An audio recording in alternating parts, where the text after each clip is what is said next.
Hello, everyone, and welcome to our Worried About Nothing podcast. Today we have a very special topic. Katya is going to talk to us about permaculture, which will be fascinating as I don't know very much about it. My name's Kim. I'm Danielle. And I'm Katya. So over to you, Katya. Thank you, Kim. I'm just going to scratch a very, very tiny bit of surface about permaculture. It's such a broad topic. It covers so many aspects of life that I won't be able to cover all of it, but I'll just scratch a little bit of surface and just give some ideas to our listeners. And if you like some ideas, then you can definitely go and learn about it. There's lots of courses available, lots of information, literature, and yes, you can do your own research.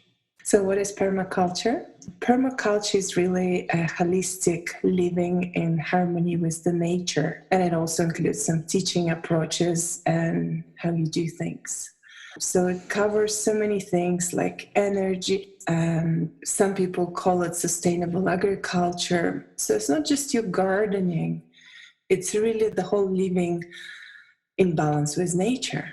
So for example, like today, I think I'll cover a couple of little things, mostly if you don't have a big land and you're not planning to create your own farm or your own off-grid living or something like that, and you just want to practice a couple of ideas at home.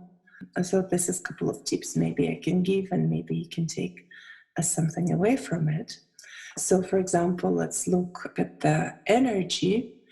You can build your own home in a way that it faces certain directions, so you can get more sun from your window and it's hitting your house with the sun, for example. You can even create a little pond so it reflects the light from the water and gives you more light and gives you more warmth to the house. So it's really a very smart idea of how you can do things and how you can utilize the forces of nature. So for example, if you have animals, you can build your little fences, but you can build them in a way that maybe blocks some winds. That can be helpful for some other things. So again, I can go a little bit deeper into that, but this is not my intent. And if, for example, you live in an apartment, what can you do? So one of the things you can do is, for example, try to save water. How do you do that? So usually if you have your own house, you can collect water from the roof, right? Or other places like that. But if you live in a little apartment, you might be able to do, depending on the setup, and if you live in a condo, what's allowed, what's not, you can divert some of the water and make it go to the toilet, for example. That's one way of saving water. It's not how feasible it is, that's another question, but that's one way to save water. Another way is simply, let's say you cook pasta. Instead of throwing the water away, you can collect it, and then you can use it for your flowers or things like that. So that could be a very helpful way of storing the water, especially in the countries where the water is scarce. But even in the countries where it's not, it's still a little help, right? We all know a lot about recycling. Some towns are better than the others. I have about 6 recycling bins myself, but it all depends on the community where you live. Another thing you can do is to create your own soil. If you have a balcony, you can create your own compost. You can add a bit of earthworms, and you just need to have the right balance to make sure it doesn't smell. You can definitely find information about how to create your own compost. There is even books written about it. So there's definitely some science to it. But that's some ideas, and then you can use this compost for your own even if you have some herbs, so you can use this compost for your own herbs. So it's funny, you will be planting and then you see a bunch of worms coming out of your little pots. But really, permaculture is about closed loops. So think about it, how you can give something and get something back. And it's really like a loop. So in this case, I'm going to talk about chickens. Some people have chickens on their balcony. Sure, it might not be free-range chickens, but you can actually have a chicken coop on your balcony if it's big enough and have just a couple of them. So what's the benefit? So first of all, you can give them kitchen scraps. So all your greens or whatever you cut, you can give it to the chickens. So they eat that. Then what they do, they give you eggs and they give you chicken poo. And then you can use that to create your compost, which is really beneficial for your plants. So it is like a closed loop. And then if you have a farm, you can also, I think they call chicken tractors. So you can put a couple of chickens in those chicken tractors. And if there's a hard area in your garden that you want to work on, you can put chicken tractor on there and they will be working on that area. So instead of working hard, you're working smart. So you're utilizing the forces of the nature to work for you.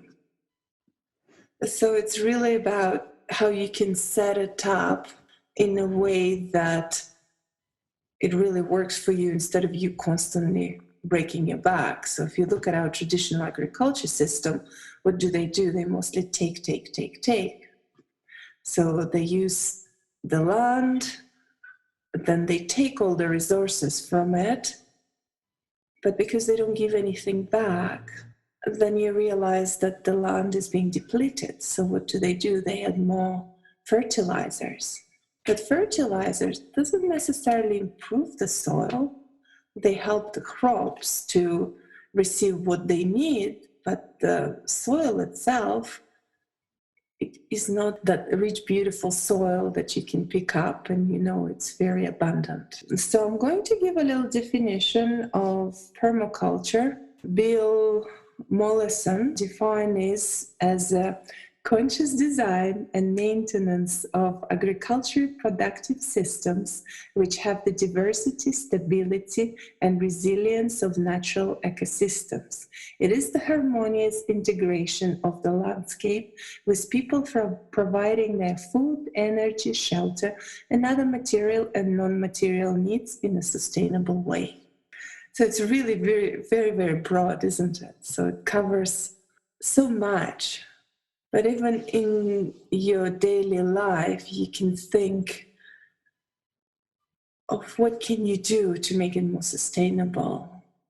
I mean, one idea that I can also think of, maybe buy less things that I use as hard plastic. Sure, a lot of it is recyclable and things like that. But I've noticed that many of our shops start using paper bags. Sure, it uses trees and things like that, but usually it's a little bit easier to recycle and then it doesn't necessarily go back to the ocean. And I've noticed another place start giving cardboard takeaway boxes that used to give plastic takeaway boxes. So I thought, that's not such a bad idea. How we used to live without plastic. Certainly not being used to the same extent that it is used now, especially single-use plastic. It's a massive industry. Anyway, so I'm going back to the topic where I was talking about take and not give anything back. So you have the soil that eventually depleted, but it doesn't mean that everything is lost. What can you do? You can create a beautiful compost. And one of the things that can really help you is nature, animal. So manure can be used in that compost. Then you can make a beautiful compost that you can cover your soil with. And that will start, if you have worms, they'll start working through the soil. And then actually in a few years, you might end up having beautiful and rich soil. So if you think that you lost this land, there is nothing in there, no, you're wrong. The nature can regenerate itself. We just need to work holistically with this. And I know some people were commenting that the food is actually tastes different. It's more juicy. It has more water in it. And you might find definitely there is a difference in taste. So you're saying about with this chicken tractor that they work on the land. Can you say more about that? Because I'm not really sure what that means. Yeah, so for example, if you have some weeds that you need to pull out or the soil is really hard, so they'll go and they will eat those weeds and then they'll poop there. So all of this, and then you leave this area. So they work the grass, they work the weeds, They poop there, and you leave that area, and then you move to the next area. So instead of you trying to dig and get the weeds out, you leave it to the chickens, and they do the work for you. So that's one way they can help you. Did it answer the question? Yeah, I was just not sure what they did for the ground. I know Nick's parents, my ex-boyfriend, for people who are actually listening, they had chickens, and their talons and stuff, I know they would get into the dirt sometimes. So I didn't know if it was like aeration of the soil, if there was other things they did, because we didn't really like farm on the land that they were on. So I just wasn't sure what they did. So that's exactly what they do. They also go and dig it, and they help to remove unnecessary things and create that balance in the soil. So by digging, it actually helps the soil.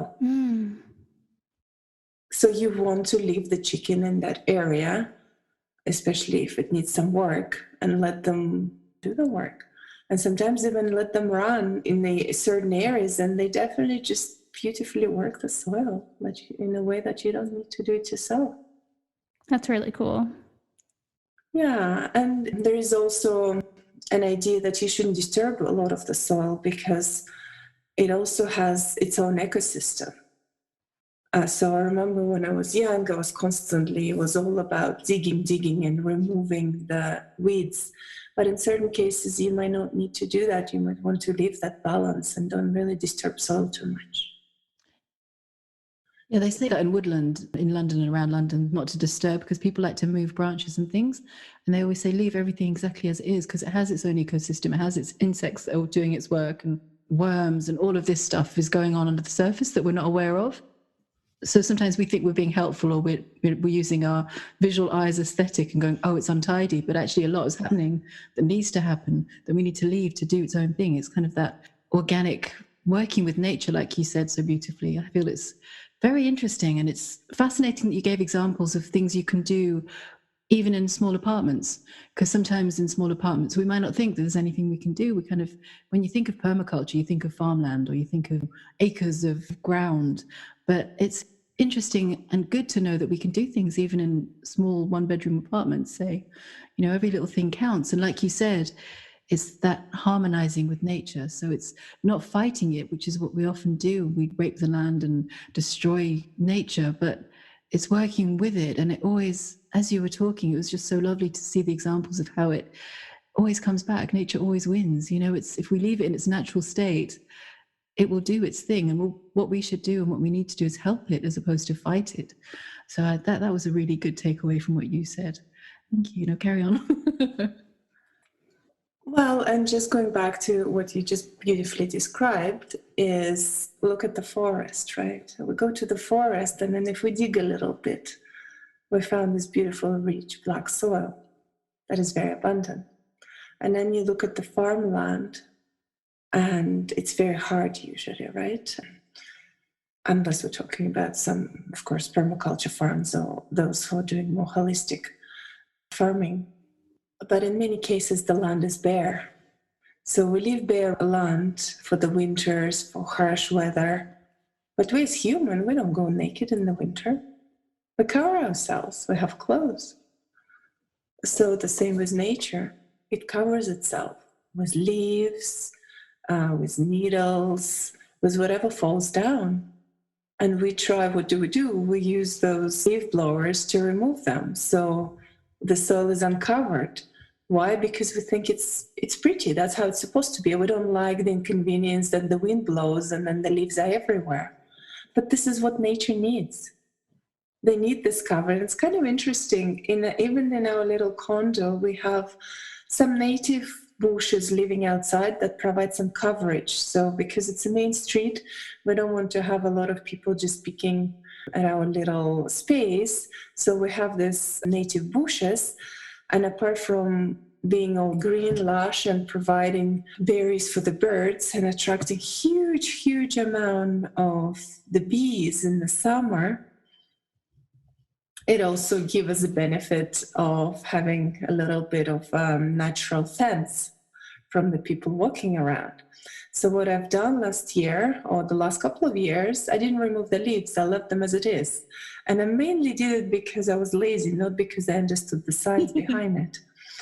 And I've noticed actually that they've been growing quite a bit, that they've actually, I had to cut them a lot more than in the previous years because they also going in a way where the pedestrians are walking. Unfortunately, we can't leave them as it is because our bylaw says that, people should be able to freely walk on the pathway.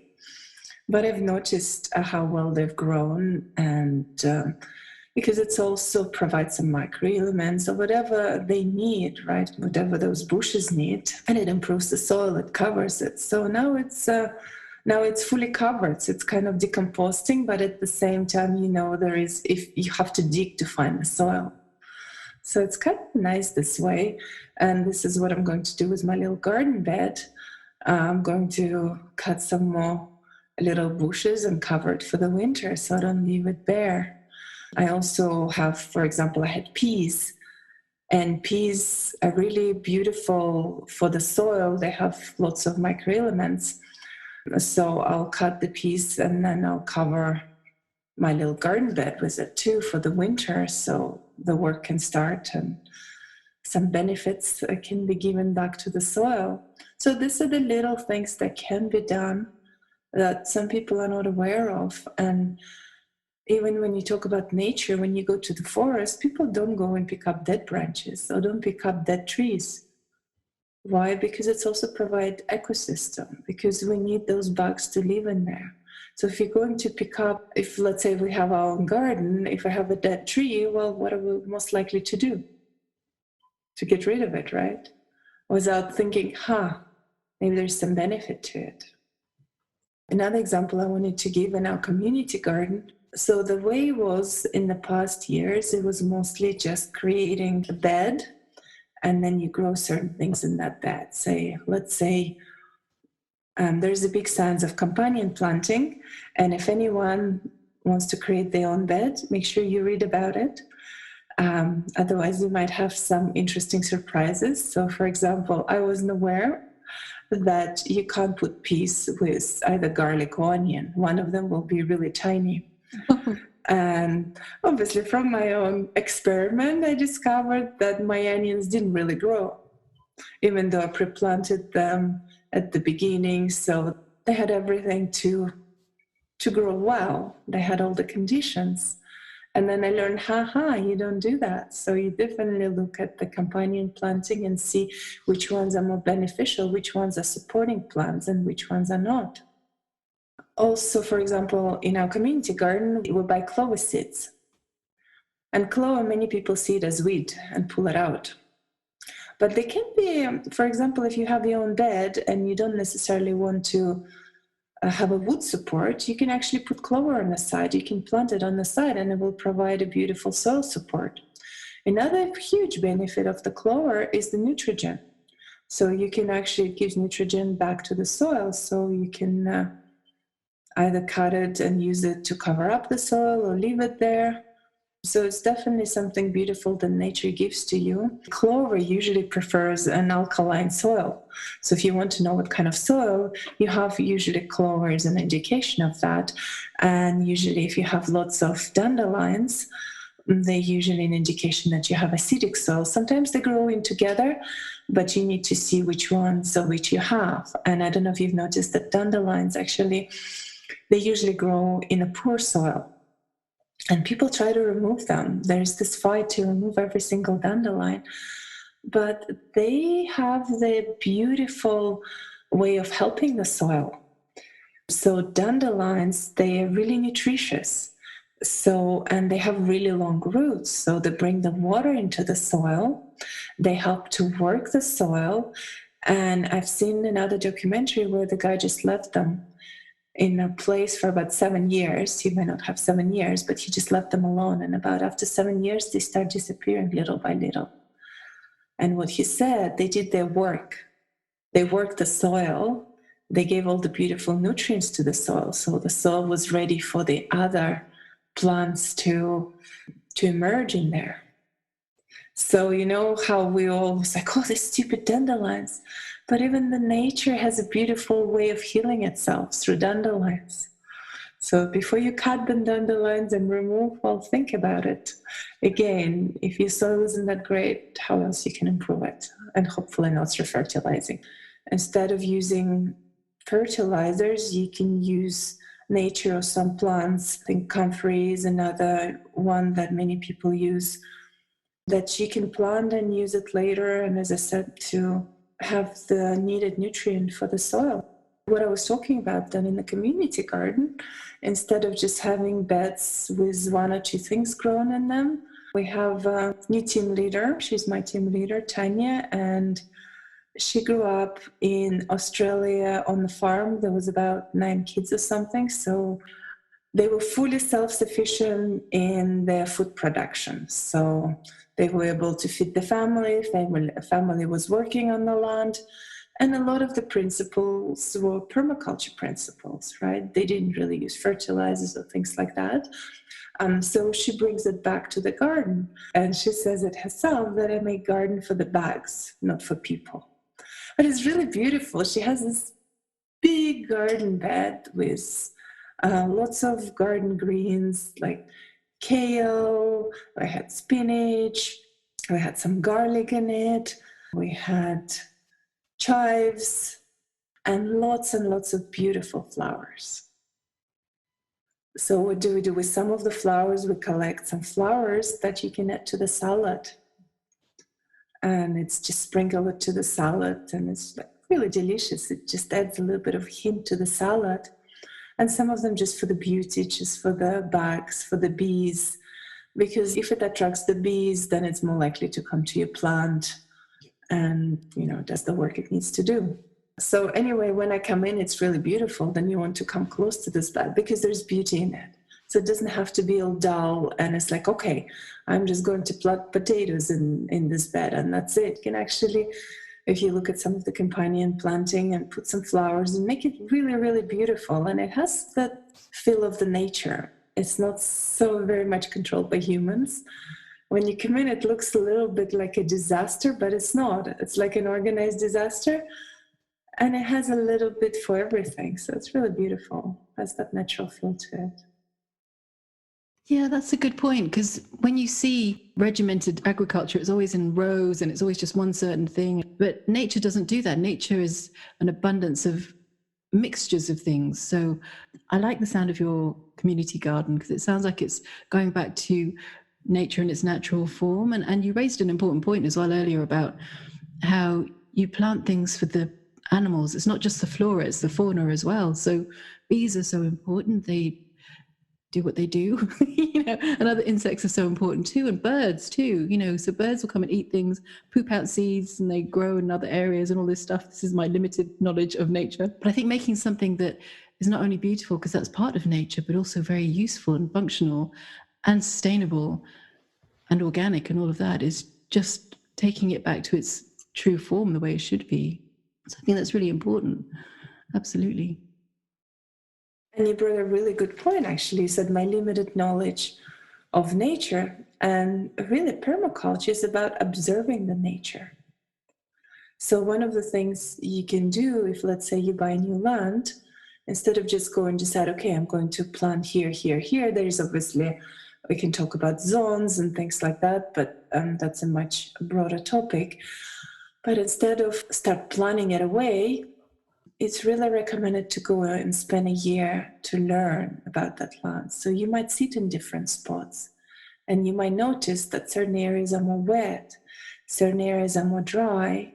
Something is happening. You might notice there might be some ant nest or things like that. And you can use those areas in your benefit. So then you can plan accordingly. You might notice there might be wind stronger in one area than the others. And in some areas there might be, of course, at that point, if there's no construction, the amount of sun would be the same. But then you can, if you start building there, you can also utilize the sun in a certain way, how you can plant things. Can you use, even if you have your own greenhouse, maybe you can also, apart from obviously putting it in the right way to the west or to the east, to maximize the amount of sun. Maybe you can also put it in a way that it creates some wind barrier. So there's a couple of things that you can think about. So if you go and really sit on the land and really observe and have a feel for it and notice things, then you might be able to utilize it in a much better way than just coming with the plan and start doing it all according to your plan. So, and again, as I said, it's all about looking and seeing, what is nature doing? So, for example, I watched a documentary at some point, and the guy was talking about that he lived in a very dry area somewhere in the US, and they need a huge amount of water to even have anything growing. And then he looked outside of his garden and he noticed these beautiful green trees growing outside. And then he was wondering, how come they're able to survive here? So one of the idea was that he covered everything with wood chips. There's also, some people say that it might take a bit of nutrients, so you might use hay instead. But in his case, it worked really well. So he put some wood chips. The reason he uses nitrogen is because it needs it to decompose. But in his case, he covered all his bed with a good amount of wood chips. And what he noticed that he didn't even need to water it as much because wood chips were holding on to that water. And everything started growing just by eating this amount, just by covering the soil. I was just wondering, so in the documentary, he noticed something when he looked at where the trees were growing. So did they say what he observed, where he got the idea to cover it? Yeah, he went to the forest and then he was trying to see why is it different to his soil. And then he noticed that the soil was covered because once he digged a little bit, he noticed that there was no dry soil. The soil was quite wet underneath all this coverage, underneath the pines, underneath the little branches, underneath the old leaves that were decomposing. So he digged and was like, this is not dry, what's happening? So he noticed this thick layer coverage because you really have to dig quite a bit.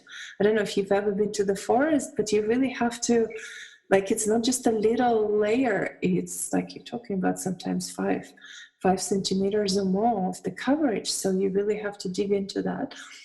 And that's what he did. He covered the soil with a good amount of wood chips. I mean, you don't want to obviously buy those that are commercially sold. You want to have your own organic ones, right, that have leaves and everything in it. And I think he didn't even buy a wood chip making machine. He just went to his town, and many towns, they cut the bushes and they actually have their own wood chip making machine. And that's what they do. And they just leave them outside. So that's what I've noticed in our community. There is an area where they just bring it there. They just bring the mounds of it and just leave it there. So it's really organic. You can either make a deal, especially if you have a land, you can bring the whole full lot of wood chips that are natural, not those sold in the shops. And then you can use it to, once you plant, you can use it to cover the soil. Or use the hay in the same way. It's some argue that it's better as it doesn't deplete the nitrogen. But again, you can try it out in different areas and see what you have, right? If you don't have hay, well, then use wood chips. Whatever you have available, then you use and utilize it. Nature is there. Nature is beautiful. It gives everything to you. You just need to watch. You just need to observe and step away from a little bit all the known agricultural principles that you learned, right?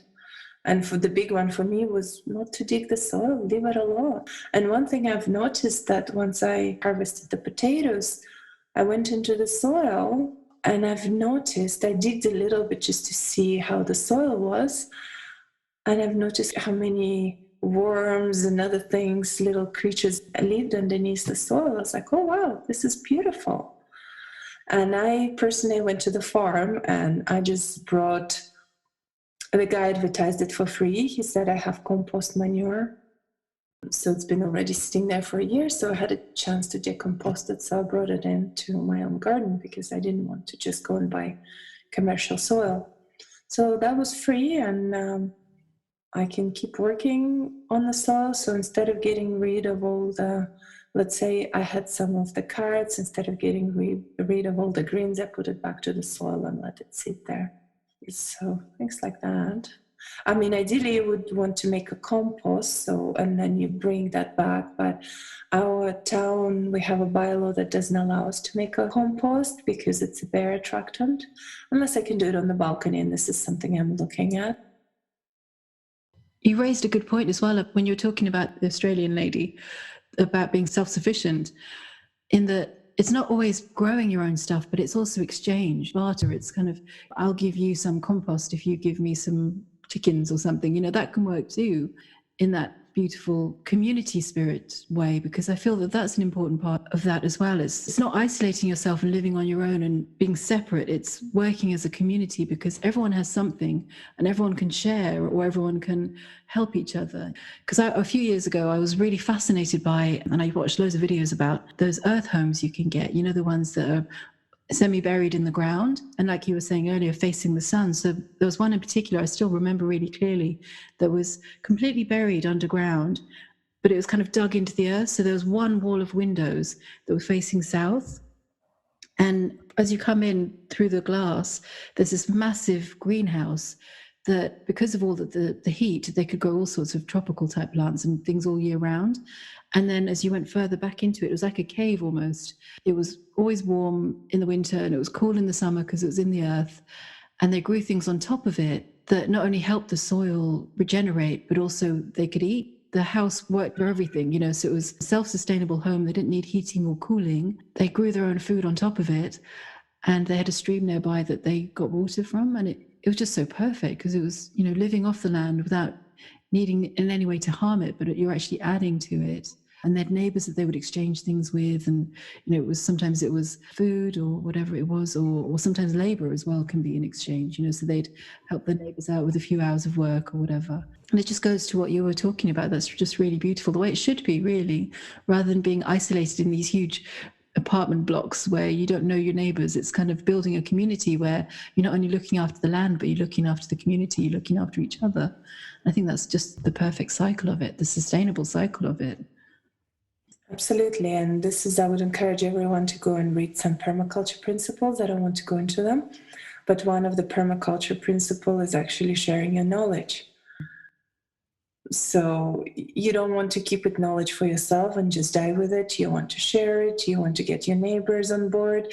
As you said beautifully, you can exchange things. If somebody has milk, maybe you have, wool or something like that. So you can exchange things, and you know that they've been grown with love, and they've been sustainably produced.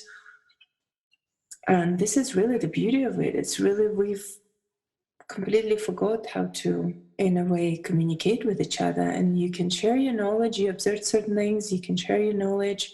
You can learn from each other. So it's really beautiful, all the sharing. And it's very important. That's something we need to do. And we need to, the more people learn about it, even the farmers, they might consider, okay, well, maybe I should give it a try. You don't even have to convert the whole farm. You can start with a little bit.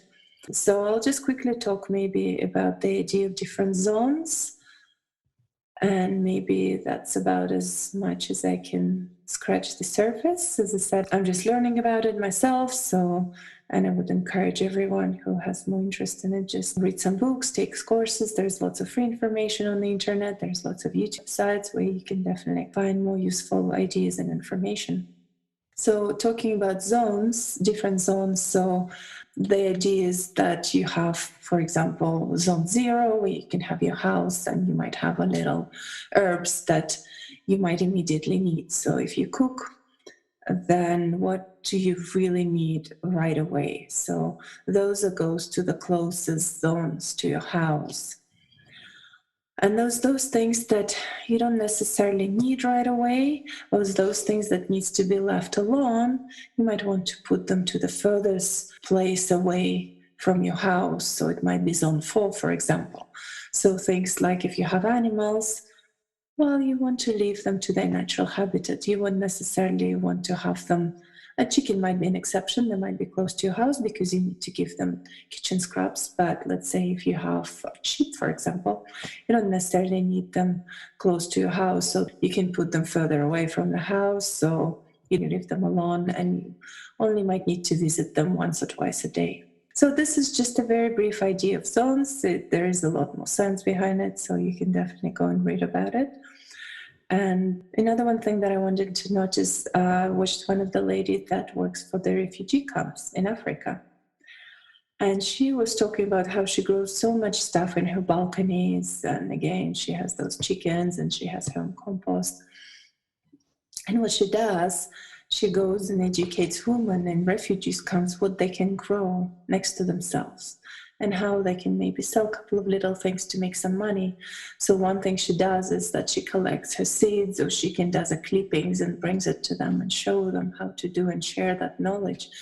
Because every little bit helps how they can, once you start the cycle, in many cases, most of the seeds you can collect and then you can regrow and share. And sometimes you might even have more seeds than you need.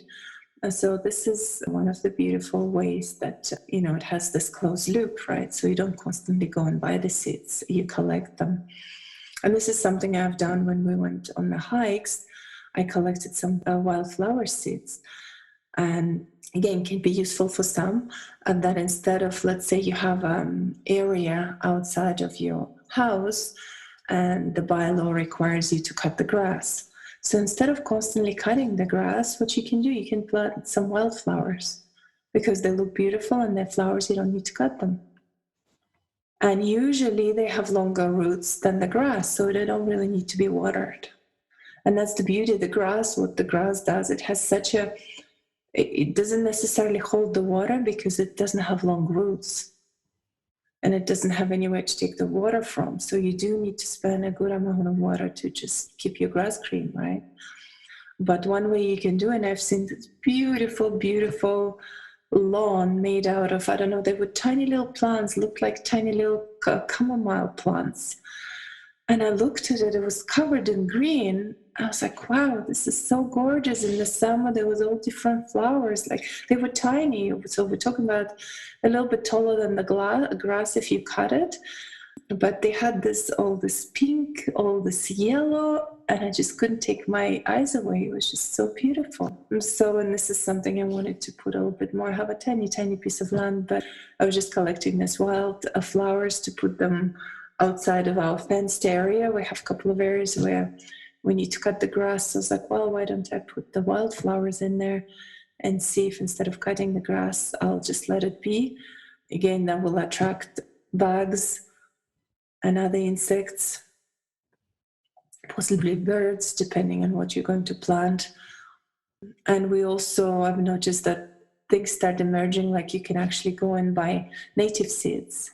And there's different, for example, you can have seeds for the birds if you want to attract more birds, or some of the native plants that attract more butterflies and things like that. There's a collection of seeds that you can select, and there's even kids mix. So it's a mix for kids, so they can have a little bit of everything, because you know how kids love to see the butterflies coming next to your house, so they want to see like beautiful birds varieties and things like that. So you can actually look what really grows in your area. And another benefit of it is, for example, where we live, we have Chinooks in the summer. Chinook is a really warm wind. So for example, we have -20 one day and the next day could be +10. That's called a Chinook. So it's a warm wind that I believe comes from the ocean. So, and we have it during the summer. So if it's not a native species, they might think, oh, spring is coming. And it would be too early, because in 2 weeks, it could be again -20 and the plant would die. But the beauty of the native seeds, they know, they adapted to the cycles. They know that it's likely to be Chinook and it's going to stay where it is. So it's not going to die. So that's the beauty of the native plants, because they learn how to survive. It's the nature's its own intelligence. They learn how to survive in this climate. So the more you can utilize the native plants, I think the better it is. Well, first of all, for yourself because you don't need to regularly buy them and replant them. And secondly, it's better for the natural ecosystem in your area where you live. And the same thing goes if you ever want to plant certain things like apples or some other fruits. You want to look up the varieties that are good for this particular area. Because you want to say, I was like, oh, okay, I really love this kind of apples. So you want to go and buy it, and then you find out that they don't do so well. They might be prone to diseases and other things. So you really want to find the variety that will grow the best in your particular area. As I said, I'm just learning, and I know very little about it. It goes quite deep, so you can definitely learn a lot more about it. But I think I covered some very, very little basics that hopefully will be helpful to some of our listeners, and they can go and learn more about it. I had a question about this, the wildflower seeds. When you see them, and you said that you collect some of the seeds, to like, how do you go about doing that? Like, where on the plant would I find seeds to take with me, or like, how does that work? So it depends on the plant. Not every plant, of course, will have seeds. So certain things, they can be spread by the roots, not by the seeds. But usually when it's dry, like right now, if you go outside and then you see a plant and then you see on the top there is dry, yellow-looking pockets. Just go and observe and you'll notice. And then sometimes you shake, you might hear there's a little ding, ding, ding, ding, ding, ding, ding. And those are the seeds inside. So when we went on a hike, I was looking for them specifically. Even some grass, on the top, they might have a little pod. And, these all dry seeds that eventually will spread and will, give more life, give birth to more life. So just observe, go to the nature and just look. You can also look on the internet, what it looks like to have an idea. But some of them I actually picked up that are not fully dried, and I brought them home to dry, and I just leave them facing down. Just put them in a little plate, and I put them facing down. The seeds are facing down, so they can dry, and eventually they can fall down. And then I'm going to plant them before the winter. And the reason being is certain seeds, they need cold to germinate. So it's important to plant them. So you just observe the nature. In this case, they would have fallen now in the fall. So this is what you want to do. You don't necessarily want to plant them in the spring because you might notice that nothing grows. And the reason being because they haven't went through the whole cycle of the winter. Because there is an intelligence in the seed itself. So I would go and plant them pretty much anytime soon. All right. So I have a follow-up question then. So say I planted it at the wrong time, right? I saved them and I was like, oh no, and end up planting them in the spring. Is it possible that after the following winter that I'd see something? Do you know? Yeah, for sure. That's definitely possible. So that's why when I even bought the seeds on the package, it did say that it's recommended to plant them in the fall because not every variety will sprout. You might need to wait until the next season. So definitely it will happen. Most likely that it will happen. Most of the seeds are usually okay to survive for more than a year. There is some picky ones, but most likely that, yes, you'll get the flowers the year after. Cool. That's important too. I think not only thinking about the right varieties for the area that you live, but also thinking of the seasonal aspect of it, so planting things at the right time and not just growing tomatoes all year round because you like tomatoes. It's kind of going with when tomatoes should be planted and when they should, it's not sprout, what's the word? They should not bloom, what's the word?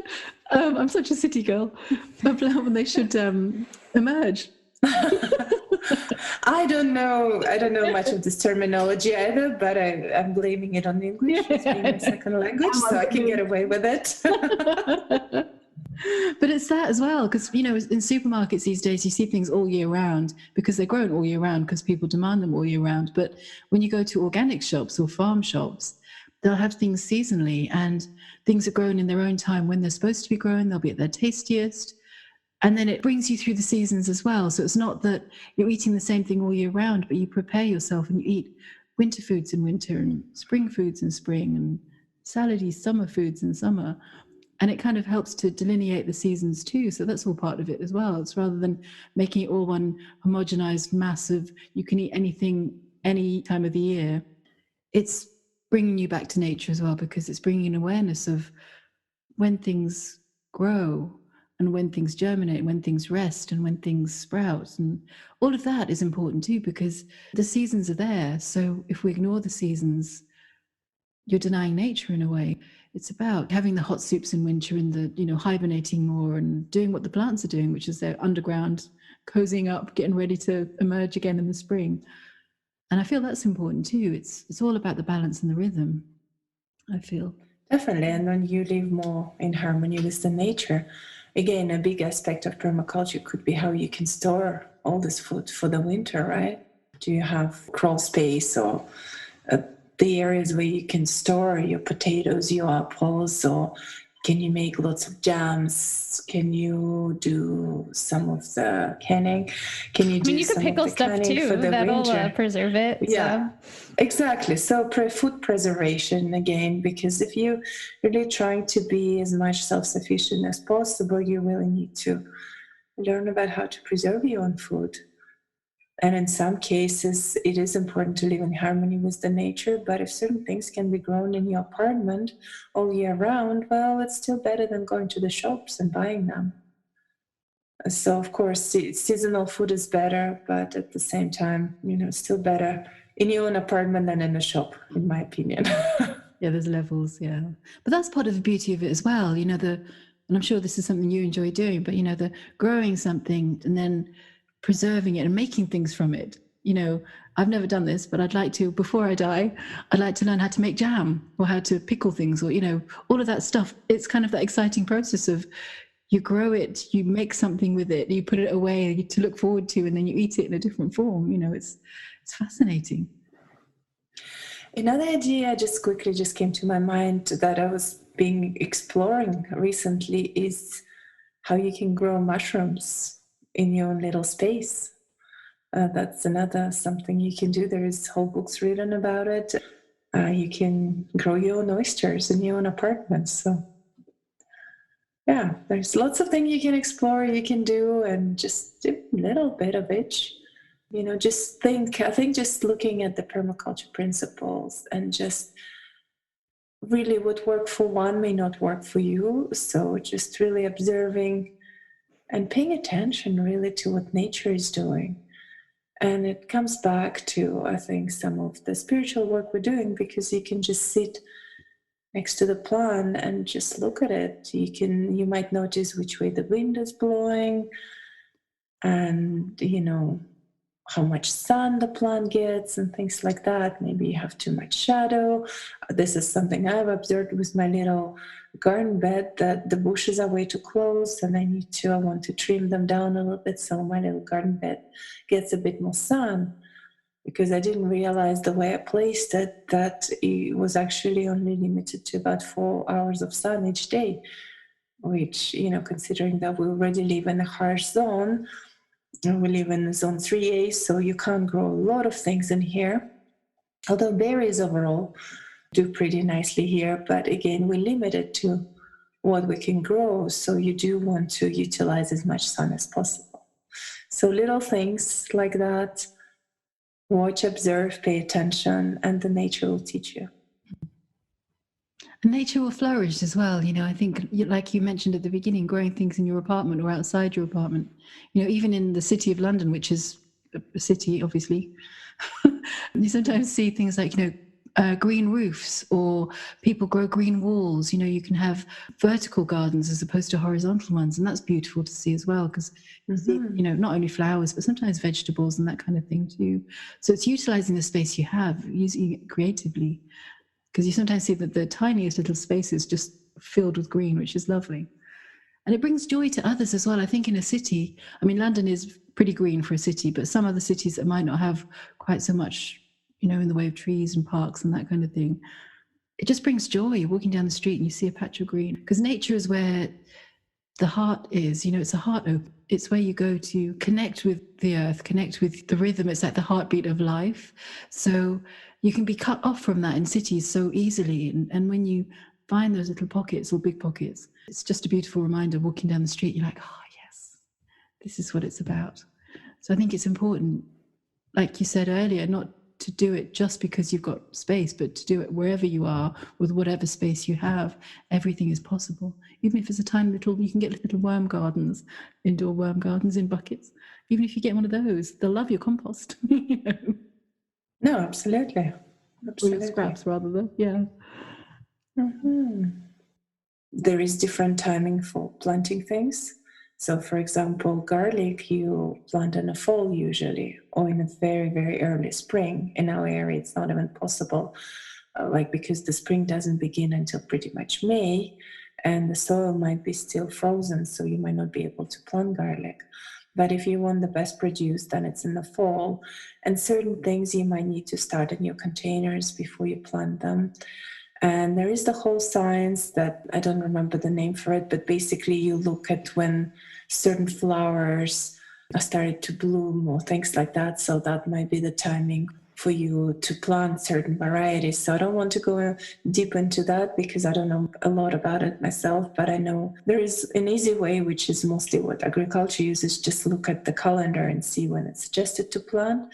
You can start with that, and then you can go deeper and then learn based on certain moon cycles when is it the best to plant. But that's again, there is a whole books written on that. So, and I'm definitely not qualified to talk about it, but just to let people know that please research. Don't just decide, okay, this is May time and now it's time to plant everything all at the same time. So do a little bit of research and just look it up when it's the best to plant. And what you can pre-start certain things you cannot start because let's say when you try to transfer it back to the soil, it might not survive because it's so gentle. And if you try to replant it, it might not survive. So yeah, look it up what you can start early on, let's say at the beginning of March, and then later on you can transfer it to your soil, and certain things that go directly into the soil and you just use the seeds to plant in there. Thank you, Katya. That was a really fascinating conversation about permaculture. I think everyone will agree that that was a really, really interesting introduction to permaculture. And as Katya was talking about, it's a very, very important thing.